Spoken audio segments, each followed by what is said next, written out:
Bonjour à vous tous. Aujourd'hui, je vais vous parler de perception.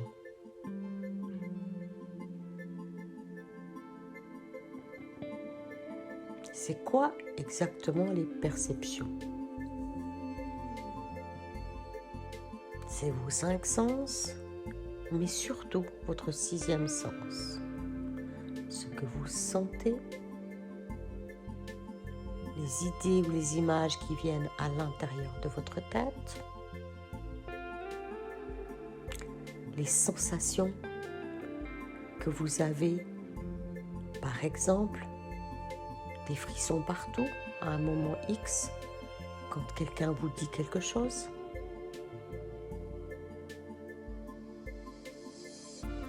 Beaucoup de sensations qui ne sont jamais ou peu prises en compte. L'intuition fait partie des perceptions. La télépathie fait partie des perceptions. Les odeurs particulières, les sensations de dédoublement, les petites voix qui nous soufflent certaines choses et qui peuvent être sympathiques ou non et qui n'ont rien, mais rien à voir avec la notion de pathologie mentale. Sortez-moi ça de votre tête de suite.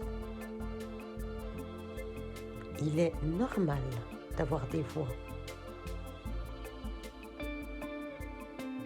Par contre, sachez qu'il existe une technologie à l'origine dans le militaire qui s'appelle voix sur crâne et qui peut vous manipuler en utilisant soit votre voix, soit une autre voix pour tenter de vous faire effectuer autre chose et surtout créer de la peur. Cette technologie est bon à connaître et si vous avez des voix qui vous dictent des choses à faire, c'est qu'il y a souci. Bien entendu, vous pouvez être pris par des entités ou des éléments négatifs ou par un système technologique de contrôle mental. Je vous parlerai du contrôle mental dans une autre vidéo. Il est bon de connaître. Toujours, nous sommes plus intelligents quand nous connaissons. Quand nous prenons le temps de nous ouvrir et d'apprendre ce qui existe à l'extérieur de nous, pour mieux comprendre comment nous fonctionnons et qu'est-ce qui peut nous nuire ou pas. Je ne parle pas de ces voix-là, je parle des petites voix qui murmurent des douceurs,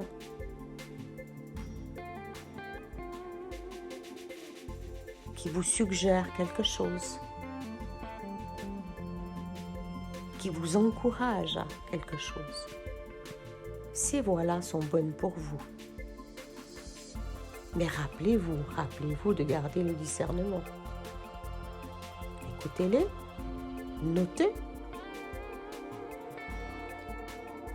N'agissez pas forcément tout de suite. Vous êtes toujours responsable de qui vous êtes. Et admettons qu'il s'agit de vos anges ou de vos guides. Ils vous suggéreront, ils vous montreront quelque chose. Mais à aucun moment, sauf dans des situations d'urgence absolue de vie et de mort, ne vous diront ce qu'il faut faire. Ils sont toujours bienveillants et la plupart du temps extrêmement doux. Vos perceptions sont simplement un prolongement de qui vous êtes. Et en prenant compte de ces perceptions, on se rend compte, par exemple, quand je rentre quelque part et tout d'un coup, j'ai l'impression d'avoir de la glu, de sentir des choses désagréables. J'apprends à ressortir de cet endroit-là et de me dire, pas très sympathique là-bas dedans. Ou je peux rentrer quelque part et trouver qu'il y a beaucoup de monde alors qu'il n'y a personne. Là non plus, pas forcément sympathique. Même si le monde qui est à l'intérieur de la pièce, du local, de la boulangerie ou de la salle de la mairie ne vous veut pas forcément du mal, ça n'est pas forcément très agréable de rentrer dans une pièce bondée. Deux possibilités, vous n'y retournez plus, ou vous apprenez comment faire du nettoyage énergétique. Et nous en faisons tous, à tout moment. Notre énergie est utilisée pour aider le monde invisible à fonctionner de manière plus adéquate. Et nous avec, puisque pour chacun d'entre vous, la partie consciente est moins de 5% de qui vous êtes. Donc les 95%, 95% pour les Suisses, sont submergés, sont invisibles. Y avez-vous pensé? Vous êtes fabriqué de beaucoup d'invisibles, inclus vos pensées secrètes, vos désirs inavoués, mais surtout, ce que vous ne pouvez pas percevoir comme ça. Je vous encourage à développer vos perceptions. Vous changerez votre réalité. Ce que vous voyez ici et maintenant changera au fur et à mesure de votre perception. Des lieux qui vous semblaient idylliques deviennent atroces, tellement ils sont jonchés de débris, d'émotions non gérées et de cadavres de toutes sortes. La beauté est autre chose que ce que le physique vous dit. Apprenez ça, ce sera beaucoup de temps perdu à vous occuper d'endroits qui ne vous vont pas. La perception peut se développer avec toute une série de moyens.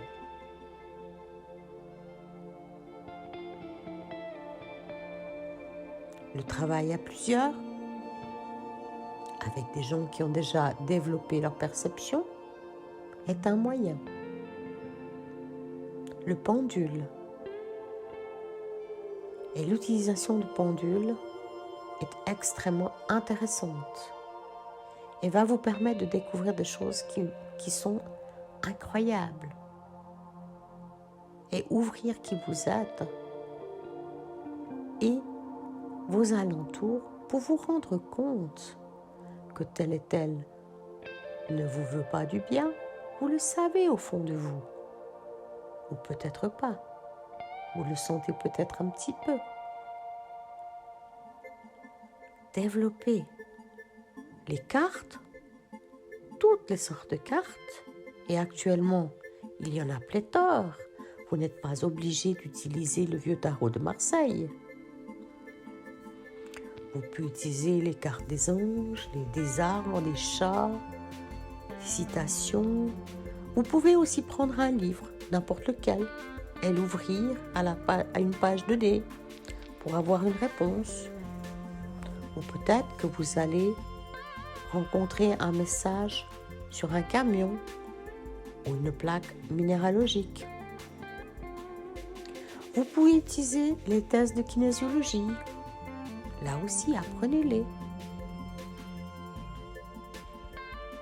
Pour vous connaître, pour savoir quel aliment il peut y avoir dans telle et telle substance que vous achetez dans votre commerce local. Si vous êtes allergique à l'aspirine, votre système interne est capable de discerner l'aspirine, mais vous allez devoir apprendre à discerner. Et apprendre que la lecture de l'étiquette n'est pas forcément suffisante. Entre ce qu'on vous dit et ce qui est, et ce que vous pouvez percevoir, il peut y avoir des années-lumière. L'antenne de l'échelle, les baguettes de sourcier sont d'autres méthodes.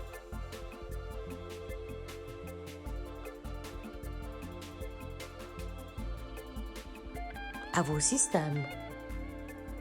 Allez-y. Découvrez. C'est palpitant.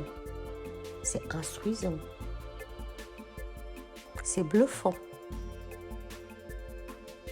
Mais comme toujours,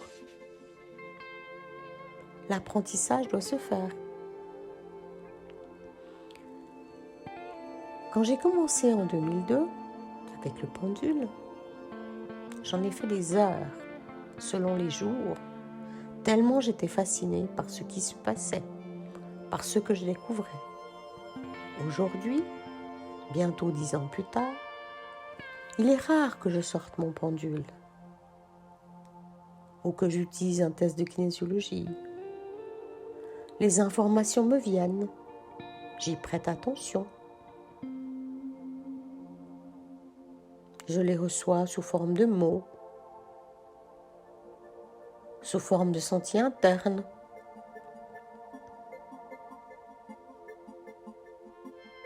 sous forme de vision,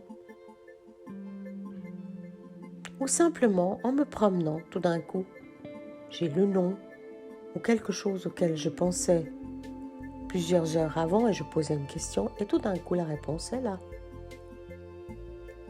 J'ai pris l'habitude de noter, de toujours avoir un cahier avec moi, mon grimoire comme je l'appelle. Je vous encourage au grimoire. C'est une méthode extrêmement fascinante et peu coûteuse de déposer les informations dans la matière. Voilà. À bientôt pour une prochaine vidéo.